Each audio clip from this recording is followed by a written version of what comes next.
विसरतात, निवडणूक संपली की हिंदुत्व पण विसरतात, मग मात्र हिरवी शाल पांघरायला पुढे पुढे जातात, मग मात्र मराठी लोकांना आकर्षित करण्यासाठी वडापावचं काही फेस्टिवल करतात, गुजराती लोकांना आकर्षित करता आओ मारा गुजराती भाई आओ म्हणून बॅनर लावतात वरळीसारख्या ठिकाणी. अशा प्रकारे त्यांनी केलं तर चालतं, तो मराठीचा द्वेष्टा नाही. पण त्यामध्ये जर इतर कोणी नेत्यांनी जर अशा प्रकारचं काही वक्तव्य केलं किंवा गुजरात राज्य आहे अहो देशातलाच भाग आहे ना तो, जे पाकिस्तान बोलले का, जे अफगाणिस्तान बोलले का, जे तुर्किस्तान बोलले का, असं नाही ना. आपल्या देशातला एक भाग आहे आणि त्याचा नेतृत्व करत असताना एकनाथ शिंदे हे देशस्तरीय नेतृत्व करतायत.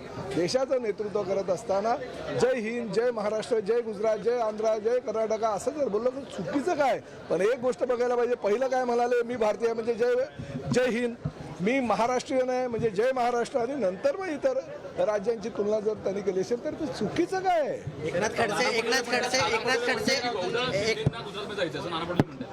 नाना पटोलेंना आता महाराष्ट्रामध्ये जे त्यांच्याच मतदारसंघातल्या लोकांनी 180 मतांनी काहीतरी ठेवलेलं आहे. हो, ही मोठी नेते मंडळी आहे एकनाथ शिंदे साहेबांसारखी, त्यांची तुलना करायची नाही.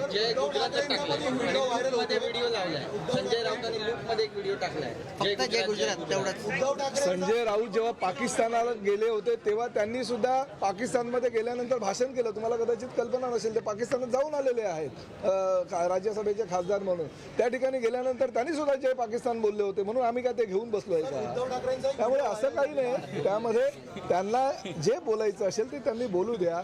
आम्ही राष्ट्रस्तरीय नेते आहेत, एकनाथ शिंदे साहेब आमचे नेते आहेत आणि त्यांनी जर कुठल्याही भारतीय राज्याचा एखाद्या म्हणजे ज्या भारतामध्ये जे राज्य आहे त्याचा आदर करत असताना जय हिंद, जय महाराष्ट्र, जय गुजरात असं जर बोललं असेल तर ते वावगं काही नाही. एकनाथ खडसे असं म्हणतात जय गुजरात पाहायला मिळतोय, जय महाराष्ट्र जय गुजरातची गोष्ट नाही. बघा, जय महाराष्ट्र जय गुजरात बोलतात, जय राजस्थान पण बोलतात आणि आपल्या मतदारसंघात आओ मारा गांडा भाई, आओ मळो मने वगैरे म्हणून बॅनर लावतात, केमचो वरली म्हणून बॅनर लावतात, तेव्हा त्यांना मराठी आठवत.